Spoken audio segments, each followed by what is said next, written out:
Buhay Lakwatsa.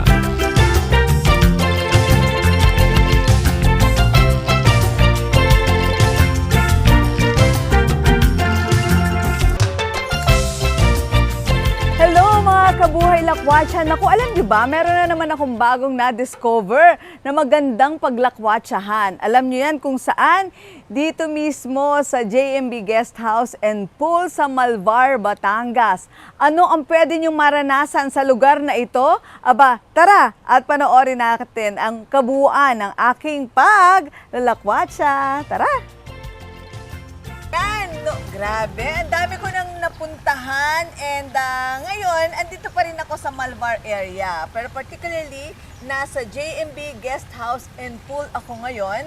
And well, sa mga naghahanap or nagpaplano na mag-staycation, makinig kayong mabuti dahil makikipagkwentuhan tayo. Siyempre, sa may-ari, di ba? Si Maje, oo, at saka yung kanyang daughter, si Lian. Para paliwanag sa atin, ano yung pwedeng maranasan ng mga guests na magpupunta rito, especially ngayong summer. Okay, hi! Hi! Mache!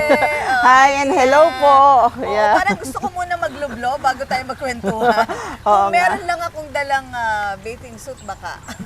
Meron naman po kami available, 2-piece nga lang po kung okay sa inyo. Diba? So, summer's just around the corner. So, sigurado itong mga ganitong klase ng lugar ang isa sa magiging busiest, no? Pag ganitong mga panahon. So, kamusta ang ginagawa ninyong paghahanda? Well, for now po, as usual, we replaced na the water, dinrain po namin siya, fully drained and throw the water. Para po yung water po talaga na gagamitin po natin, fresh po siya, hindi po siya yung nilalagyan na ng chlorine and all para malinis. So right now po, talagang new water po ang nakalagay po natin dyan. So we're cleaning up everything also, the room, and making sure that the air condition is also working. Tsaka po, syempre, yung mga tables and chairs po natin and even the refrigerators and syempre mga cooking wares po natin kasi they're also part and parcel of the packages that we offer to our customers. So, apart from that, ano pa yung mga offer natin na Pwede rin ba dito kahit ano? Ano nung mga activity ang pwedeng gawin dito sa loob? Especially sa mga katulad mo na generation. Oo. Fit din ba tong lugar? Yes po, fit na fit po. Dito po may mga sports po tayo like volleyball, badminton, lalo na po yung swimming, and meron din pong basketball.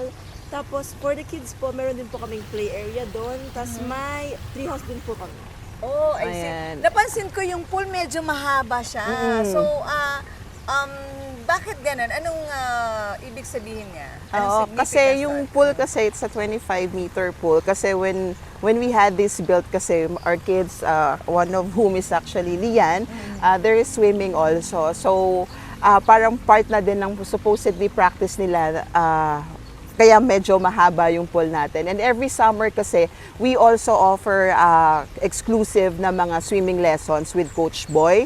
So Coach Boy is part of the GBST team and siya talaga yung nagko-coach na mga tipong national level yung coaching nila, team nila. So every summer, may mga kids din na learn to swim pag initial pa lang na gusto talaga nilang maglaro. Parang one-on-one, depende kung anong preference mo, whether be one-on-one or with 3 people ka, para mas maging comfortable ka at saka mas matutukan ka. Dito nila ginagawa yung initial na learn how to swim nila na lessons.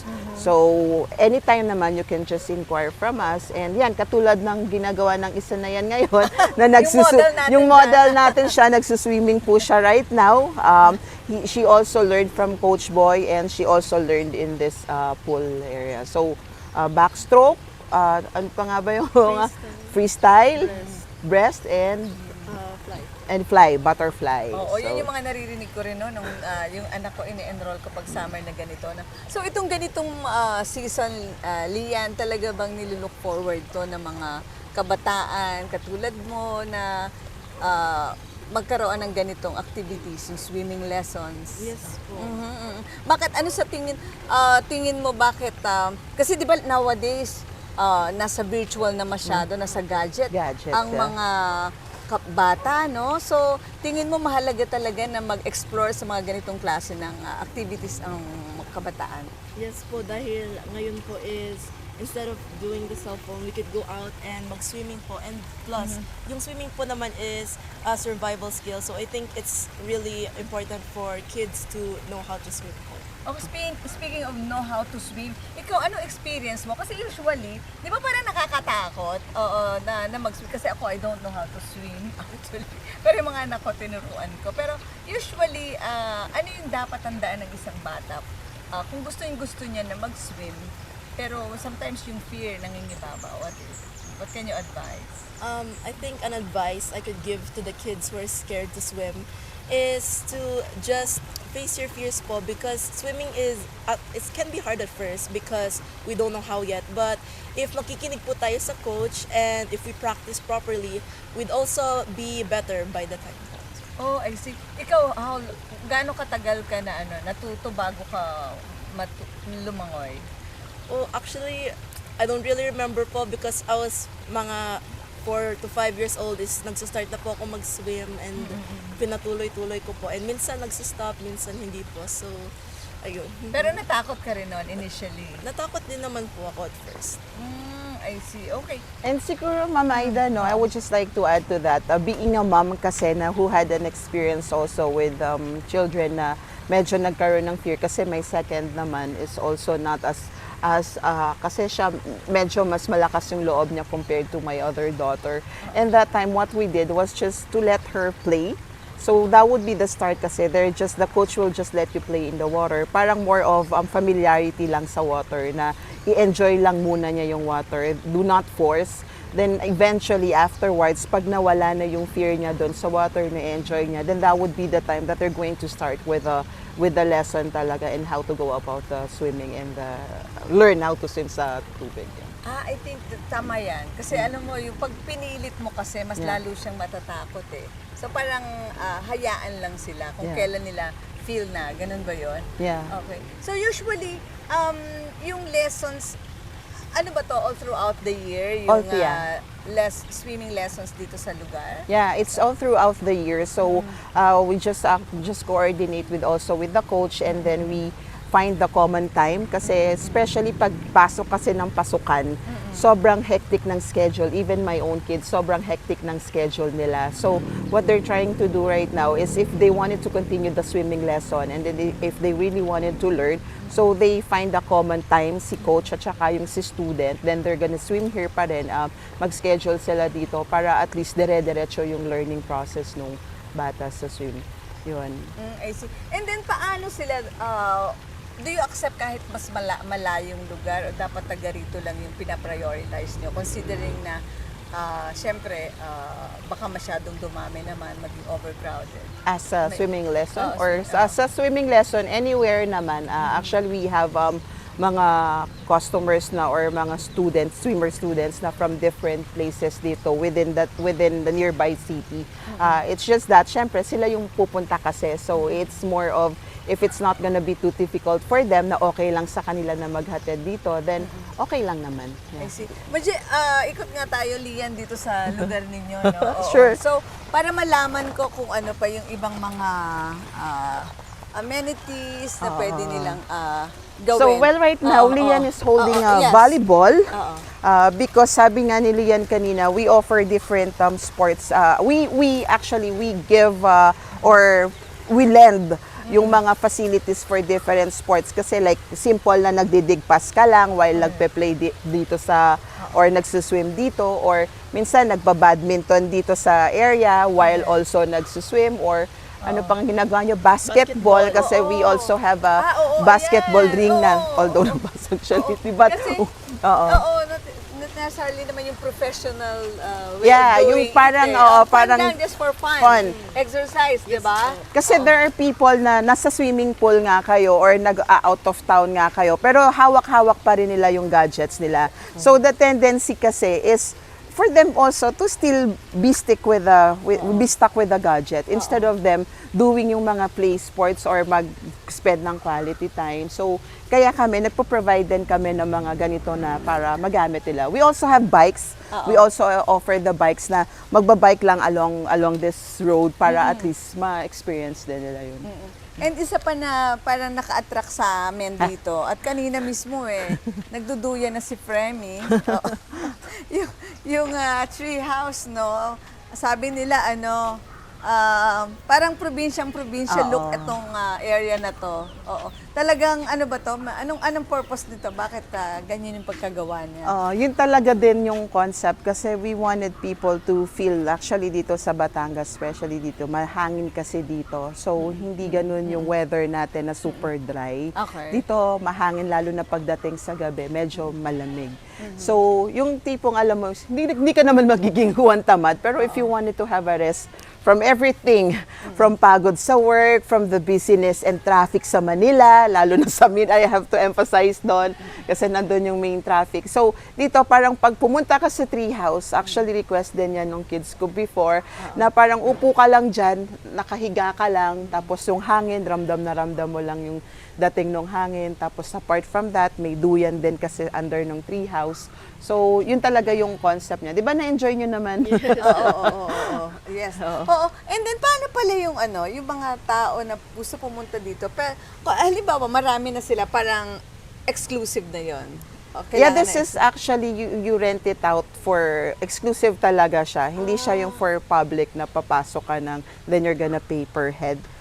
We don't do that. It's really, if you're going to rent it out, let's say you're going to have a overnight stay, which is a maximum of, 25 people, pero minsan nag-exceed din naman kasi kaya naman ng capacity nung place, nung area. Okay. So, kunyari, meron ng client na, kunyari, wedding or something, yun na yun. Oo, Yun na kahit yun. konti lang sila. Pero maximum capacity of this place, mga ilan siya? If yung talaga mag-overnight stay sila dito, we hosted na before na mga nasa 50 sila. So, maximizing all the rooms, yun. So, but if you're going to, let's say, have an event lang, let's say wedding or yun nga, mga birthday celebrations and just a simple gathering or parties lang, actually 100 we can accommodate ng 100. Yeah. Oo. I see. Akya tayo. No, Oo, sure. punta tayo dun sa paano pala yung Sorry kasi hindi pa siya naka-set up with catering and all. Yung food, yun, kailangan nilang who will do the preparation or do you offer also food, We have we can refer a person you have who does partners. the food, who can actually prepare the food. Pero let's say yung mga usually outing pag summer, 'di ba? Malimit kayo yung gusto nyo magluto. So we can start from here. Talaga? Yung pag Okay. nagluluto kayo, yung gusto nyo na meron kayong talagang sariling So this is medyo magulang siya, but this is the kitchen area. Okay. So meron na din Kitchen siyang area din. Okay. lutuan here. So you can actually cook and there are refs. Medyo madaming ref, and we also have the facilities na the plates. Although mas gusto ng iba minsan ng paper at saka ang paper wala plates, nang 'di ba? hugasan. Para wala silang huhugasan. Oo. So 'yun. Tapos may ihawan na din kami, malaki yung ihawan namin. It's actually there. So 'yun. I see. Okay. So ano itong meron sa second floor? Oo. So, eto pong second floor natin. Gusto niyo ba doon muna? Sige. Or later. Sige. Ito naman po, yung sa room po natin, yung sabi ko kanina na naka-accommodate. So, dito po yung room po natin. So, it's an air-conditioned room also. And then, we have, then reflective lang of what you can see there, yung room naman din dito. Parang mirror room lang din siya. Sige, So, it's also for them to actually enjoy the place. So, this one talaga full of window siya kasi ang concept nito yung mararamdaman mo yung breeze while you're in this room. So then you can see already the pool there. So especially for people, for those who have kids na kailangan nilang makita yung mga bata nila how they're doing sa swimming pool kasi syempre, pag bata pa, hindi natin dapat, lalo na kung kahit pa sabihin mong marunong mag-swim, every now and then we have to check them. So at least nakikita nila even if in the comfort of the room. Okay. So, So, yun. talaga yung pagka-design niya, ano? Oo. As in yung Yung safety. safety. Then we Oo. have the common bathroom and then the shower. It's a heated shower. So meron po yan. Dito. Yan. Tapos yung shower po natin, heated po. But this is also for male. And then female na din. And then the shower area. Okay. So meron din naman tayong bathroom din sa baba. So they can also use the bathroom downstairs. And, oo. Oh, ano tong, what's this room for? Miss Lian, sabi, your mom said this is, ano, parang convertible? Yes Oh, po. So if gusto niyo po yung parang when you wanna watch a movie, it can be like this. But if it's for like conference, pwede pong i-convert, like maglalagay po ng table dyan. So here, we have, it's also air conditioned. We have a projector, like if you want to watch something po. Then here, meron po tayong mini billiards, mini basketball, tapos yung foosball po. For, okay. So parang kunyari, mga barkada, oo, ganyan. Mga teenagers, pwedeng mag, ano, Dito din. mag-enjoy overnight, Yes, ganyan, mag-movie marathon. So pwede rito. Yes. Tas, Oo, pwede din kasi dito yung video kay din kasi we also have the smart video kay wherein you connect your cell phone lang. Ay, Then oo you're nga, gonna no? you're gonna be singing, then you're also going to project it doon sa screen na lang. Tapos at the same time may parang mini din kasi tayo dito, yung parang band style. Kung gusto mo mag-band, eto naman yung yung area nila for that na may mic din, yung mic din nila. At ang maganda, very private, no? Private siya so, pwede talaga. kang magwala sa loob. So, kahit tipong Kahit sintonado. Oo, hindi maririnig sa labas. Oo, So, sige, oo. yeah. Walang hindi sila mababalahaw. Oo. Maiistorbo. Kahit after 10 o'clock na. ng Tato- gabi. I kahit see. 10 o'clock na ng gabi, medyo hindi siya rinig sa labas. Okay. So, okay lang yung sounds mo. Kahit doon mo ilabas lahat ng galit mo, sama ng loob mo. Di ba? Pagka nakanta ka, ganun daw yung ano. Tapos yung mga mini namin dito, yun nga, yung billiards, basketball, and foosball and darts. Concept naman ito para for the kids na yung mga mami nakastay lang dito, minsan nanonood ng TV lang or nagre-relax lang.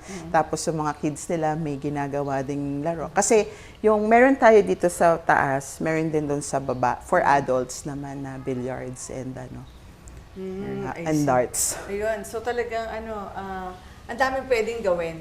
Oo. Hindi lang yung tutulog ka lang. Oo. Pwede ka pa rin yung mga iba't ibang sports activities. Yeah. Oo, Tapos yes. doon naman sa likod, meron pa rin kasi siya. Oo. So, ayun yung pang boys na sinasabi niyo? yung pang billiards at saka yung, alam mo yung bar style. So may mga iba kasi na gusto nila parang nasa bar lang, na nagre-relax lang din na nasa bar ka. Pero sorry kasi may mga sasakyan. So this is our billiards. So ito po yung billiards po natin. Naka-cover lang siya. And this is the air hockey. Pero may mga times po kasi na pag gusto mong mag-set up ng parang bar area po, and this is also the stage of the bar. So pag may open mic, we usually do that. Halimbawa may mga visitors ko, may mga pa-event, pag ni-request nila, pwede po bang i-set up po yung bar para doon sila magkakantahan na naka-open, parang open mic po sila. So ganun. Basta kailangan lang parang kung isang group yung nag-rent niya, pwede Ayan. niyang i-avail lahat ng mga Yes. amenities na nandito. Yes. Oh, I see. And then you can accommodate as many as 50 to 100 Yes. persons, no? Per transaction. Parang ganun. Ayun. Okay. So, anong ginagawa niyo pa dyan? Punta na kayo dito. Magbilyar, mag-videoke, mag-swimming, magduyan, name it. They have it. Okay, bye-bye. Bye. Para po sa ating How to Be a Cyclist, ano po sa tingin ninyo best age na mag-aral po na mag-swimming? Nako, as young as you can. Parang ganun. Kung pinapayagan na at inaalaw na ng mga coach, no, ng swimming lesson, pwede na yun kasi mas maganda, di ba? Kasi kahit naman kailan, di ba, ang pagtuturo, yung parang sponge nga di ba? Mas madali nating maa-absorb lesson na ituturo ng coach sa pagsuswimming. Kasi pag matanda na, naku, parang yung hirap ng turuan, di ba? Kahit saan namang bagay, parang tututol ka na doon sa mga ipapagawa sa'yo. Pero pag bata, parang napaka-inosente, di ba? So how I wish pwede akong bumalik sa aking kamusmusan at mag-aral, lumangoy. So, ayun po, okay. Kaya dapat mag-aral kayo habang maaga pa ng swimming. Tsaka maganda sa katawan ng swimming. Best exercise din yan, di ba? Kung pwede nga lang, kaya lang ngayon, mas takot na ako kaysa mag-swimming. So, also, pinapaalala din natin na sa ating bawat lakwatsa, kapartner natin dyan ang Immune Advance at ang Flavon Pro, mga produkto ng Rich Corp. Bye-bye! Till then! So, isa na naman pong kakaibang buhay lakwatsa ang akin pong naranasan ngayong weekend sa ating ginawang paglibot dito sa Malvar, Batangas. Kaya, ano pa hinihintay nyo? Dapat maranasan nyo rin ito. Huwag nyo sayangin ang inyong weekend. Dapat, palagi pag weekend, meron kayong dapat goal kung anong pwede nyong gawin. Okay? So, kaya lagi po namin sinasabi sa inyo na dito talaga sa Pilipinas, there's a lot more to see. Love the Philippines. Ako po si Aida Gonzalez. Until then, bye!